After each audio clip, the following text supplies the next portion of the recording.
and welcome, my guildlings, to the internet's newest must-listen-to podcast. This is the very first episode of Cole's Corner. I know you haven't heard from me in a very long time, but that's alright. I don't plan on replacing Antoine anytime soon. This is my little thing that I'm going to be taking over. So, let me break it down what this is, what Cole's Corner is going to be. Antoine has his thing where he talks about whatever he wants to talk about, be it controversial or not, and he does a fine job.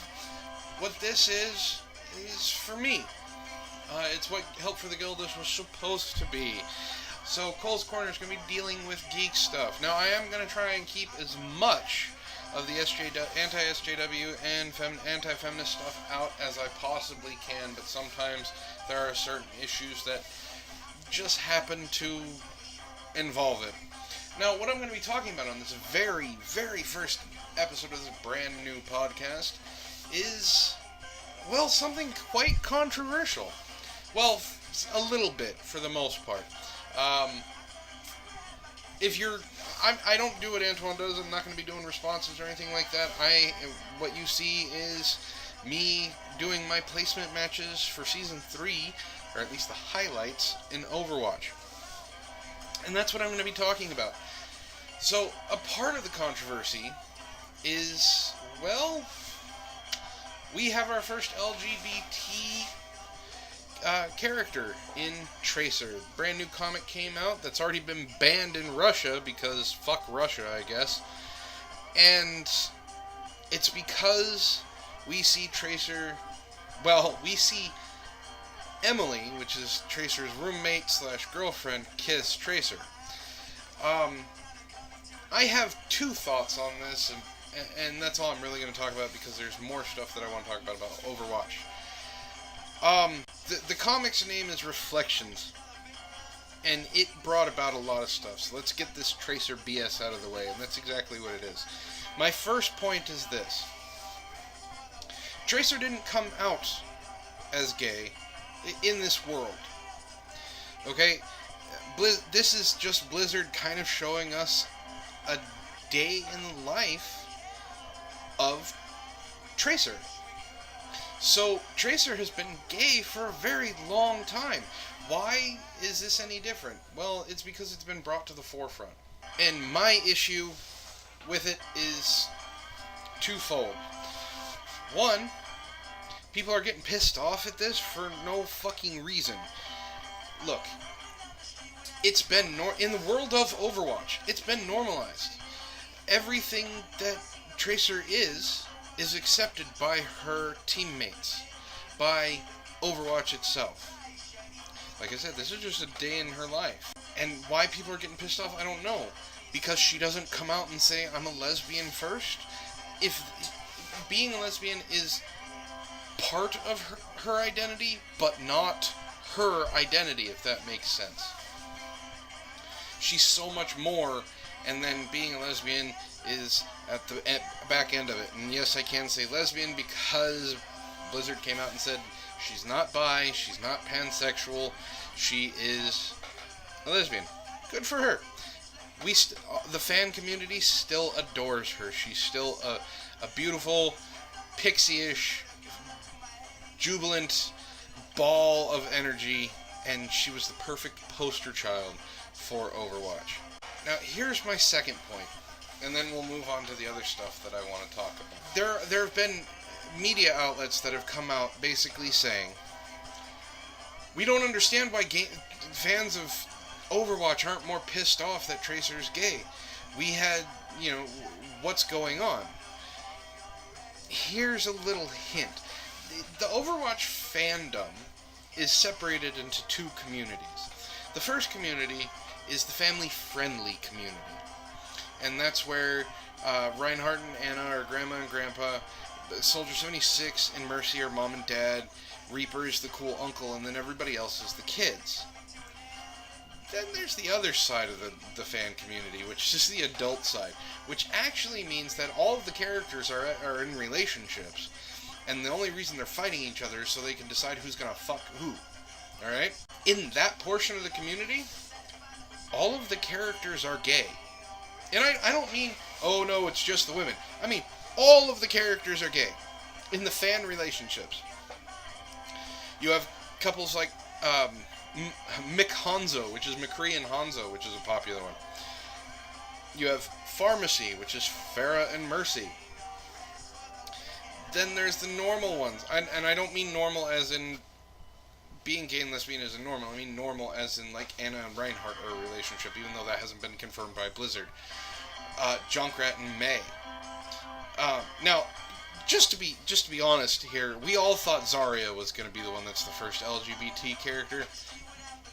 But so when all of this happened, the fans were like, "Bruh, Tracer's been gay since the beginning."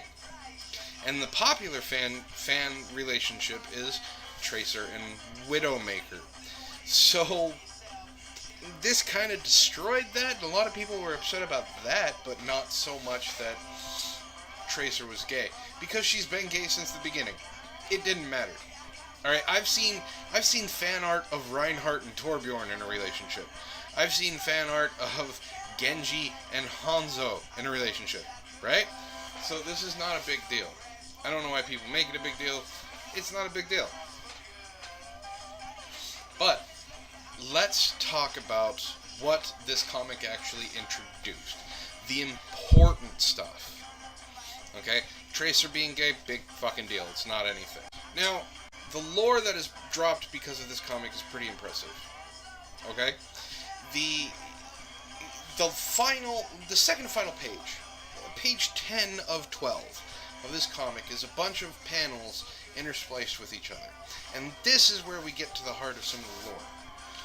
And this is what I want to talk about. I'm not going to go through everything, but there are a few important panels. Now, the first one is of Farah and someone that she's having dinner with. Now, it's very obvious they're not in Egypt, okay?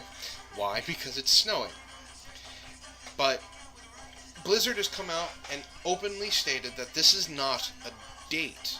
So this means one of two things. One I really want to be true, and then one I don't want to be true. So we'll go with the one that I really want to be true.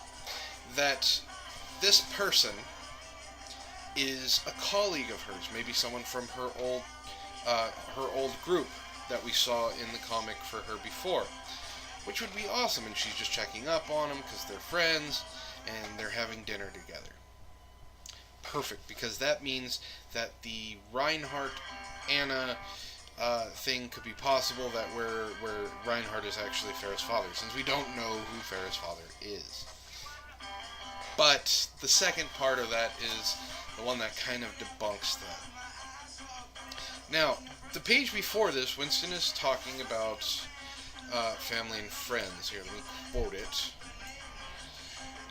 Winston says, "Holidays are supposed to be a time for friends and family, but I'm short on both now. Still, I can't help but wonder how everyone's doing." And this is what this panel, all these panels are all about. It's kind of checking in on the other characters of Overwatch. So, in this image, the artist, without having word bubbles or anything like that, is doing something very interesting. Now, it's something that artists can do to convey a relationship, and that's color schemes. So Farah is wearing a tan shirt with a brown vest, so she's got like tan clothes and brown accents. The person she's sitting next to, who is older than her because he is rocking the Mr. Fantastic gray on the side of his head, is wearing brown clothes with a tan vest. And this conveys to the reader, to the viewer of the image, that there is a relationship between them. Now, since Blizzard has come out to say that it's not a date because this is not a sexual relationship, the only other option is that this is Farah's dad. Now, there is something that, if that is Farah's dad, can still lead into Reinhardt being kind of her dad. And this is how. Anna brought Farah into basically be raised by the Overwatch group when she was about 4 years old. Okay? And we get this from all of the lore that we already know. There is something between Anna and Reinhardt. It's in their voice lines to each other and things like that, okay? If Reinhardt kind of became a surrogate father, it still means that Anna and Reinhardt, she could technically kind of be his dad, like a stepdad. Which I'd be fine with too.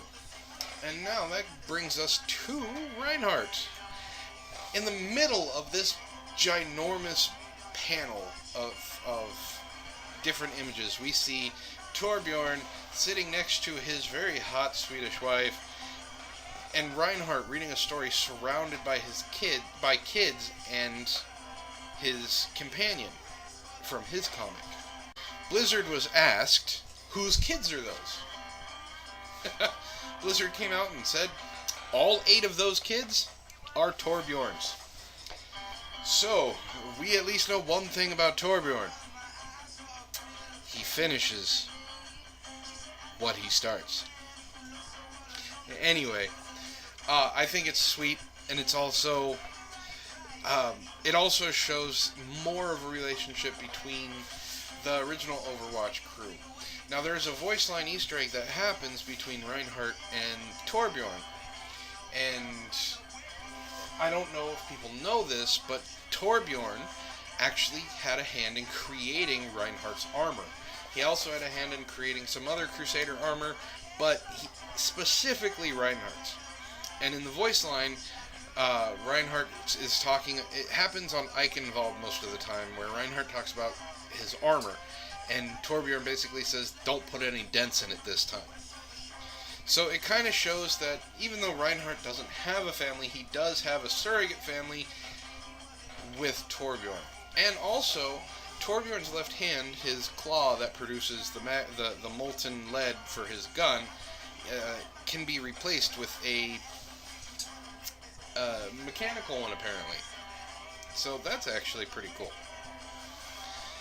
Now, there's a couple other things that are interesting here in the panels with Anna and Soldier 76, Reaper, but another one that's kind of ruining people's fan relationships are the upper left and the bottom right panels. In one panel we see Genji writing a letter, and he's using a feather quill to write this letter. In the lower right hand corner we see Mercy reading a letter with that same type of feather.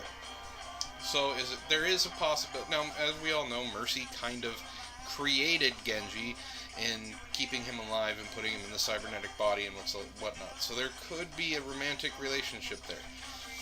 But what I want to talk about is the very bottom middle panel. It's Widowmaker. And this one panel says 1,000 things. It's a perfect image of a picture saying 1,000 words. You know, a picture is worth 1,000 words. She is mourning at her husband's grave. What does that mean? Well, when she was kidnapped, when Amelia LaCroix was kidnapped and turned into Widowmaker through brainwashing by Talon, they did it to get rid of all of her emotions, so she could kill without even thinking about it. It wouldn't matter. Well, to be able to mourn means that there's emotion there. You feel something hurts inside of you. So, what does this mean? I mean, honestly, what does this mean? Is Talon's brainwashing starting to fade? And if it is, well, we already know that the 3 main characters of Talon that we have to work with are Reaper, Widowmaker, and now Sombra. Sombra is out for herself. Talon be damned. We saw that with the infiltration short.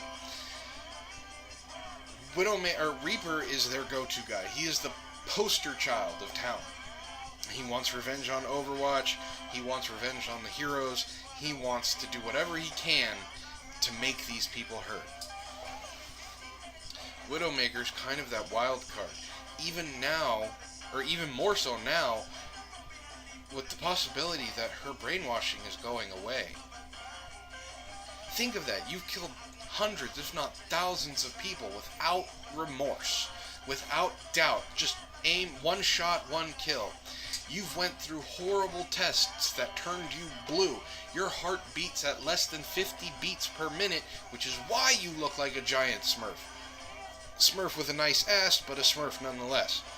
Suddenly, you start feeling things. And I don't mean feeling things as in, oh, she touches something, she feels. I mean, you start feeling pain. You start feeling remorse. You start wanting to mourn for the husband that you killed. This is why Overwatch fans want this lore so badly. Because this could mean she could potentially break from Talon's grasp completely and end up becoming a hero. She could stop being unfeeling, uncaring. But, I mean, that's just my opinion on the situation. I honestly, I would like to see more developed with Widowmaker. She has this very elaborate backstory. A tragic one, but elaborate. Now, one thing I do want to point out that's kind of funny is, one, Winston is wearing an ugly Christmas sweater in this. Where he found a sweater that size, I have no idea. I mean, he went to a big store. He didn't go to a big and tall store. He went to a big store. But he's kind of lonely. He's missing his dad, which is understandable. And it's the holidays, so it's probably hard on him. And I know it's hard on me, missing my parents. Can someone point out that he's kind of got an internet girlfriend in Athena? Does no one have an issue with him dating a computer? I mean, I'm not talking dating an Omnic. I'm talking dating a computer. So, he talks to her, he dresses her up. In the last page, he's got a Christmas hat on the symbol and snowflakes falling around her. He talks to her and she talks back. They emote with each other. Now, in one of the larger images that we got of all of the Overwatch characters, there was an Omnic in the background that was very, very tall. And it had the Athena symbol on it. That could have been the body of Athena, and now Athena is nothing more than just a program. So there is a possibility that Athena can become a character, and in that instance also have her be more, I guess, which is cool. So, I mean, this is all just speculation, and I love that Blizzard is doing this, but I want them to give us more. There are rumors going around that because the Skylanders show on Netflix is doing so well that they are in talks with Blizzard to create an Overwatch television show, which I would be 100% down for. I would watch every single episode, okay? Not just once. I would watch it over and over and over again, because people who are fans of this game are clamoring for lore. So there's a way we can explore this stuff. We need more of it, and I know I'm not the only one that's pissed off that Blizzard got rid of the graphic novel idea for First Strike. And we're getting these snippets over and over and over again. We want more. Now, on a personal level, I want to talk to Kaplan. Okay? Kaplan, my man. With the holiday event, I love the snowball fight. I know a lot of people have a problem with it. I enjoy it. But the only issue I have is there is no love for D.Va. D.Va is not, if not the best tank in the current meta, she is one of the best tanks in the current meta. She's getting a lot more play now, and she is one of the most beastly characters you guys created. But there's no love, man. Yes, she got the very first legendary emote. Cool. You guys incorporated the gremlin thing from the Overwatch community. Awesome, you did amazing things. Where's her legendary skins, man? I'm tired of seeing Junker.